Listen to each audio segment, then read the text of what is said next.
after proving one of the most lucrative exclusives of the 7th generation, Microsoft would secure the Gears of War IP from Epic Games and set the newly formed Coalition Studio to work on the 4th mainline installment, not unlike the situation with 343 Industries and Halo 4.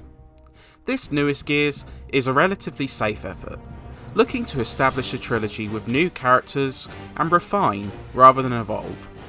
But despite this, and a few other quirks, Gears 4 is still a satisfying and burly shooter which will please fans of the series, even if it might not convert any skeptics. On the ground, Gears 4 will be easy to pick up for the initiated. A third-person shooter with a focus on cover mechanics, most of the new additions are relatively minor.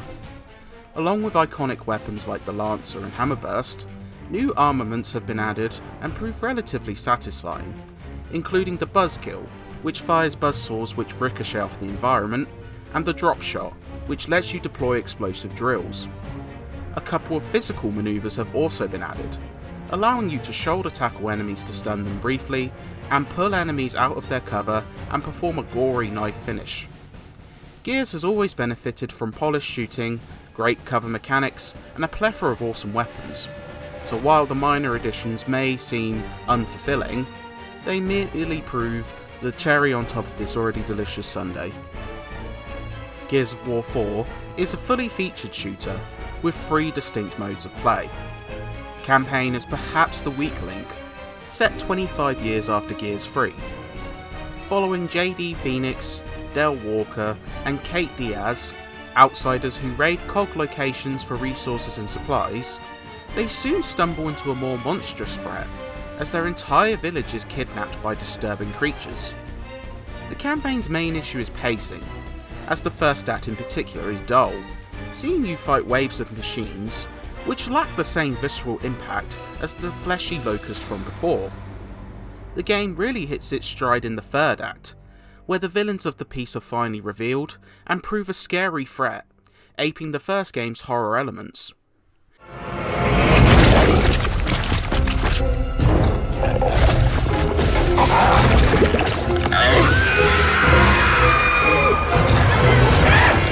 The other issue is characterization, as JD Phoenix proves a rather bland lead, though at least benefits from great chemistry between his 2 allies.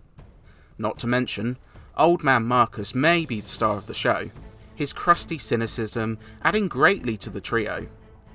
But overall, it's one of the weaker Gears campaigns to date, lacking the memorability or engaging story of the first 3 games, bar a few sequences involving wind flares, vicious storms that let you send the environmental debris into enemies and dodge lightning.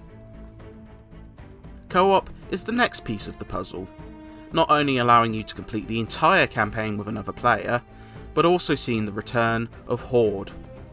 Tasked with surviving a 50-wave onslaught of enemies, the Coalition have made some smart expansions to the experience. The defensive mechanics see a huge upgrade, with everything governed by the Fabricator. Killed enemies drop points, and this can then be spent to create defensive barriers, turrets, and weapons. Not only that, but a class system gives players a distinct role, allowing you to specialise in Soldier, Heavy, Scout, Sniper, and Engineer. These are pretty self-explanatory, letting players switch between them each game and level up. Not only that, but skill cards add special perks, with higher level classes being able to use multiple at once. Benefits such as Heavies dealing more explosive damage, Snipers causing increased critical shots, and Engineers affording cheaper fortifications make Horde perhaps the most in-depth to date, and arguably the most challenging, requiring absolute teamwork to conquer on the harder settings. Lastly is the multiplayer, which is more of an update than an upgrade. Many of the modes return from previous games, including Execution and Warzone, but a couple of new modes appear too. Dodgeball is a twist on Warzone, where members who are dead can be revived by killing an opponent until all 5 lives are drained. Arms Race is a team-based modification of Master at Arms from Judgment, and Escalation expands on Domination from the same game, allowing players to place weapons on the map as rounds proceed. One of the cooler additions is co-op versus bots, allowing more casual play as opposed to the fiercely competitive matches with actual humans, and you can even go up to insane difficulty to challenge yourself. Multiplayer is fun, and rarely suffered from any sort of connectivity issues, though it's a shame there aren't a few more new modes to engage in. Some maps do stand out though, such as one which sees a wind flare become a hazard for both teams. While Epic were not on board for this one, Gears 4 would still use the Unreal Engine, and its fourth iteration makes for visual excellence. The cutscenes are a highlight, utilising amazing rendering and shadows to give characters an almost lifelike look, though they do see a downgrade during gameplay. Environments benefit from both a post-apocalyptic overlay and the macabre takeover of the new enemy, with pulsating pods and slimy tentacles making it repulsive. Performance is generally strong, rarely chugging during gameplay.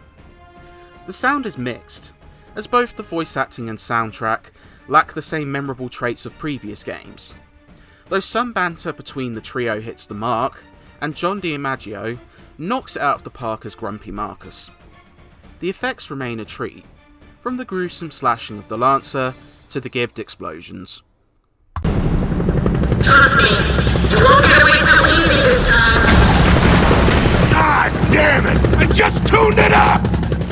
Gears of War 4 is a safe yet satisfying shooter that proves a solid starting point for the Coalition. While it seems weary to tread away from the path set by its predecessors, and perhaps lacks the memorable set pieces which defined the original trilogy, Gearheads will still find plenty to love here. The Horde is perhaps the deepest yet, and the multiplayer proves addictive and accessible. While the campaign isn't the strongest, it does have some redeeming qualities and fun to be had in co-op. It won't change the mind of skeptics, but anyone who has enjoyed putting time into this series would do well to experience this one. Alright, that service tower will get us to the dam. Shit, wind flare, coming in fast! We gotta move!